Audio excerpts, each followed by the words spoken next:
You're not sad. You're not happy. You're just quiet inside. Not peaceful, not calm, just muted.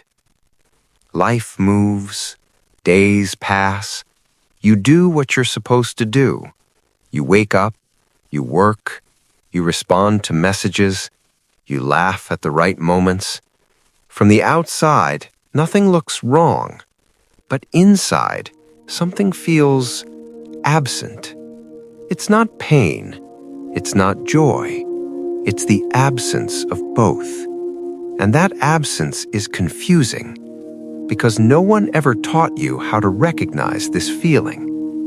Most people only talk about extremes: happiness, depression, success, failure. No one talks about the space in between, the place where emotions don't scream, they whisper, and eventually they stop. This video is about that place. Emotional numbness is difficult to identify because it doesn't feel dramatic.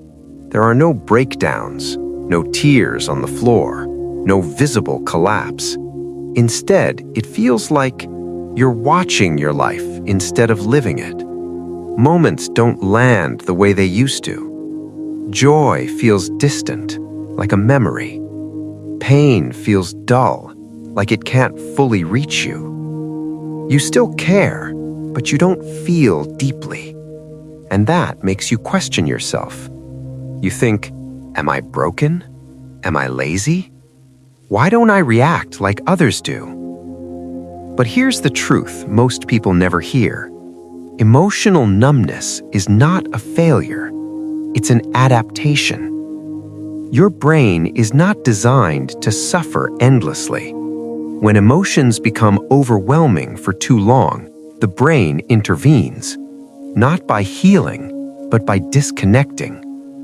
Emotional numbness is a neurological response, a psychological defense, a survival mechanism.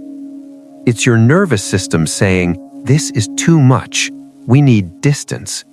So instead of processing emotions, the brain dampens them, like turning down the volume on a radio that's been too loud for too long.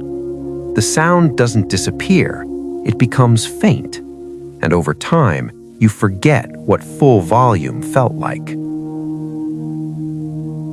Most people assume numbness comes from trauma, but trauma is not always explosive. Sometimes it's subtle, quiet, invisible. It's called emotional neglect. Emotional neglect happens when your feelings weren't acknowledged, your emotional needs weren't mirrored. You were comforted physically, but not emotionally. You were told to be strong instead of being understood. Nothing bad had to happen. Something important just didn't. You learned early, my emotions are inconvenient. I shouldn't need too much. I should handle things on my own. Children are not supposed to self-regulate alone.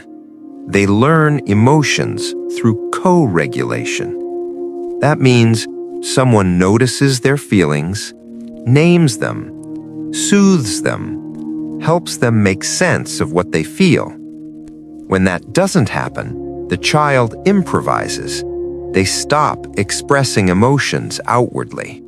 Then slowly, they stop feeling them fully. Not because they want to, but because no one taught them how to hold them safely. This is how emotional numbness is born, not in chaos, but in quiet. Emotionally neglected children are often described as mature, independent, easy, self-sufficient. Adults praise this, but what they're really praising is emotional suppression. You weren't mature, you were unsupported. So you learned to solve problems alone, avoid burdening others, stay emotionally contained, and that skill followed you into adulthood. Modern society rewards emotional control. You're admired for staying calm under pressure, not needing reassurance, being rational, not overreacting. So your numbness becomes an asset until it doesn't, because emotions don't disappear, they wait. Unfelt emotions don't vanish.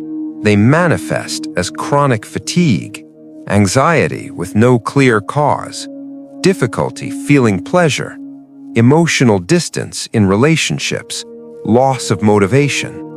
You might say, "I don't feel depressed," and you might be right, but emotional numbness is often depression's quieter sibling, not heavy, just empty. Emotionally numb people often struggle with intimacy, not because they don't care, but because connection requires emotional availability, and availability feels unsafe when you learned early that emotions weren't welcome. So you stay guarded, intellectualize feelings, withdraw when things get intense, feel disconnected even when close. Love feels muted. Conflict feels exhausting. Closeness feels confusing. Numbness doesn't respond to logic. You can't reason your nervous system into feeling safe, because this defense was built before words, before logic, before awareness. That's why positive thinking fails. Gratitude feels forced. Motivation doesn't stick. Your system isn't broken. It's protecting you. Here's the part no one talks about. Deep down, numbness feels safer. Because feeling again means feeling grief you never processed, feeling anger you were never allowed, feeling sadness you suppressed. So part of you resists healing, not consciously, instinctively. Emotional numbness is not permanent. It's a holding pattern. Your emotions are not gone. They're dormant, waiting for safety, waiting for permission, waiting for understanding. Healing doesn't mean feeling happy. It means feeling something again, feeling safely, feeling gradually, feeling without overwhelm. It's slow, uneventful, uncinematic, and deeply personal. You don't heal numbness by forcing emotion. You heal it by understanding its origin, by saying, "This protected me once," and gently teaching your nervous system, "We're safer now." If you grew up emotionally neglected, no one told you this. Your emotions were never too much. They were just unmet. And numbing was never weakness. It was intelligence. If this video felt like it was describing you, you're not alone. You're not broken, and nothing inside you is missing. It's waiting. If you want more psychology like this, quiet, honest, human, subscribe.